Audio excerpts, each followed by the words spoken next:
হযরত মুহাম্মদ মুস্তাফা সাল্লাল্লাহু আলাইহি সাল্লামের বিরুদ্ধে কটূক্তিমূলক খুব বাজে মন্তব্য করে আমাদের ৮ নং দক্ষিণ চরবংশী ইউনিয়নের ৯ নং ওয়ার্ডের বাসিন্দা প্রবাসী, সে দীর্ঘদিন যাবত সে প্রবাসে থাকে, রুবেল হোসেন, রুবেল হোসেন নামে তার আইডি থেকে একটা পোস্ট হয়েছে যেটা পুরো মুসলিম উম্মার হৃদয়ে আঘাত লেগেছে। তার এই কটূক্তি, এই মন্তব্যের তীব্র নিন্দা জানাইছে যে যার অবস্থান থেকে। এটা মুসলমান হিসাবে আমাদের নৈতিক দায়িত্ব, আমাদের দায়িত্ব তোমরা যারা এটার প্রতিবাদ করার জন্য আসলো, এটাই স্বাভাবিক। এটাই স্বাভাবিক হওয়ার কথা। ন্যূনতম ইমান যদি আমাদের ভিতরে থাকে, ইমানের ন্যূনতম শস্য পরিমাণও যদি আমাদের ভিতরে থাকে, তাহলে এটা আমাদের নৈতিক দায়িত্ব। আমাদের ইমোশনালে সে হিট করছে, আঘাত করছে, যেটা ক্ষমার অযোগ্য। আজকে লাইভে এসে সে দেখলাম তার ক্ষমা, তার অপরাধ সে স্বীকার করেনি, সে ক্ষমা চেয়েছে। আসলে সে প্রবাসী থেকে ক্ষমা চাইলেও মানুষের মনের যে ক্ষোভ, এই ক্ষোভ কোনো অবস্থাতেই এই ক্ষমার মধ্যে দিয়ে কমে নাই। ক্ষোভের বহিঃপ্রকাশ আরো তীব্র থেকে তীব্র হবে। কিন্তু একটা বিষয় আমাদের লক্ষ্য করতে হবে, কেউ কোনো আইনের ঊর্ধ্বে নয়। রুবেলও আইনের ঊর্ধ্বে নয়, তার পরিবারও কেউ আইনের ঊর্ধ্বে নয়, আমরাও কেউ আইনের ঊর্ধ্বে নয়। আইন শৃঙ্খলা বাহিনী এখানে এসেছে, আমরা কেউ আইন নিজের হাতে তুলে নিব না। বিভিন্ন জায়গায় তার বিরুদ্ধে অনেকে মামলা মোকদ্দমা করার জন্য প্রস্তুত আছে। মামলা তাদের হাতে আসলে তারা আইনানুগ ব্যবস্থা নেবে। কিন্তু অতি উৎসাহী হয়ে আমরা যাতে কোনো ধরনের অপ্রীতিকর ঘটনার সাথে জড়িয়ে না যাই, এটা আপনাদের প্রতি অনুরোধ।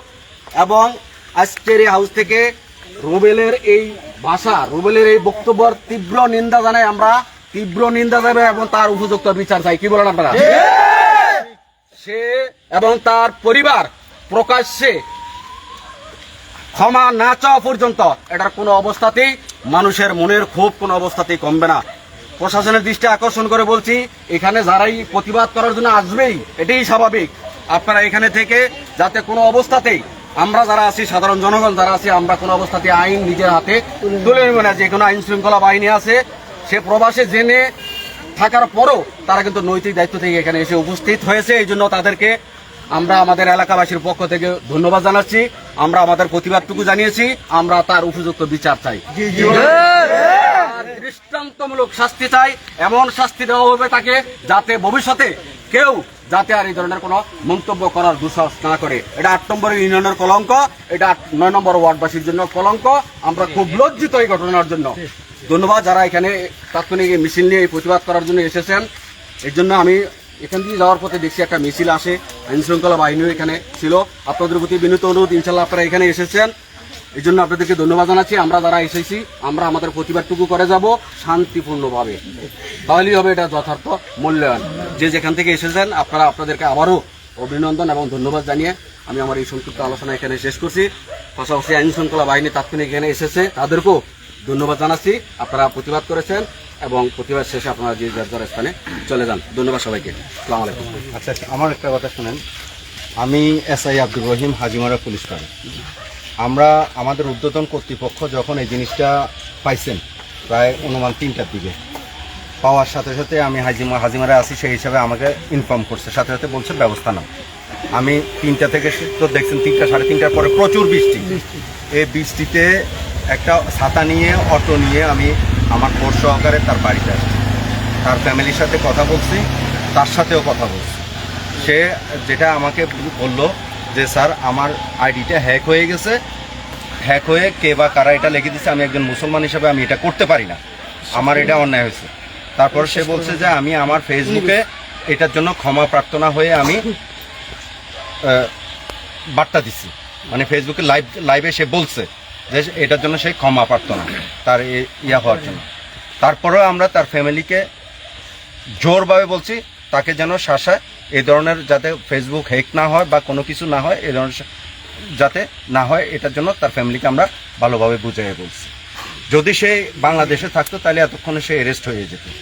ঠিক আছে, যেহেতু আমরা এখানে নাই, এই বিষয়গুলো আমরা ঊর্ধ্বতন কর্তৃপক্ষকে জানাইছি, ওনারা মোবাইল অ্যানালাইসিস করবেন, এটা কি আসলে হ্যাক হয়েছে না সে অরিজিনালি করছে, এই জিনিসটা ওনারা বাইর করবেন। ওনারা একজন সম্মানিত হুজুরের পোস্টের ভিতরে ওনারা কমেন্ট করছেন, এই কমেন্টটা আসলে কি সে হ্যাক হয়ে কেউ করছে না সে নিজে করছে, এটা তো মোবাইলের ব্যাপার, আইসিটির ব্যাপার।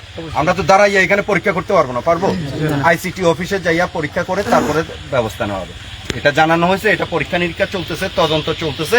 ইনশাল্লাহ তার বিরুদ্ধে সে যদি এটা করে থাকে, অরিজিনাল যদি মনে প্রাণে করে থাকে, তাহলে তার বিরুদ্ধে আইনগত ব্যবস্থা নেওয়া হবে।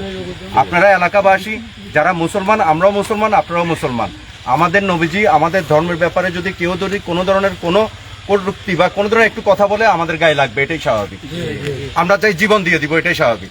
তো যাই হোক, আপনারা প্রতিবাদ করছেন, আপনাদের ধন্যবাদ। প্রতিবাদটা এমনভাবে আমরা করে যাব যাতে আইন শৃঙ্খলা আমাদের ঠিক থাকে, কারো উপরে যাতে কোনো আঘাত না আসে, কোনো ঘরবাড়ি কোনো কিছুর উপরে যাতে আঘাত না আসে, সেদিকে আমরা খেয়াল রাখি। কারণ আমরা একটা প্রতিবাদ করতে যাই যদি একটা খারাপ কাজ করে ফেলি, তাহলে এই খারাপ কাজ করার পরে আমরা নিজেরাও ফেঁসে যাব। আমরা যাতে নিজেরা না ফাঁসি সেই হিসাবে আমরা চলবো। আপনারা আসছেন, আপনাদের ধন্যবাদ। আমরা এই বিষয়গুলো তদন্ত করতেছি, স্যারদেরকেও জানাইতেছি, আপনারা ইনশাল্লাহ বিচার পাবেন। তো আপনারা সবাই ভালো থাকেন, সুন্দর থাকেন, আইনকে মেনে চলবেন, দেশকে সুন্দরভাবে চলার দিবেন। বর্তমান সরকার দেশকে সুন্দরভাবে চালানোর জন্য যথেষ্ট পরিমাণের পরিশ্রম করে যাচ্ছেন, যথেষ্ট পরিমাণের সব কিছু কার্যক্রম করতেছেন।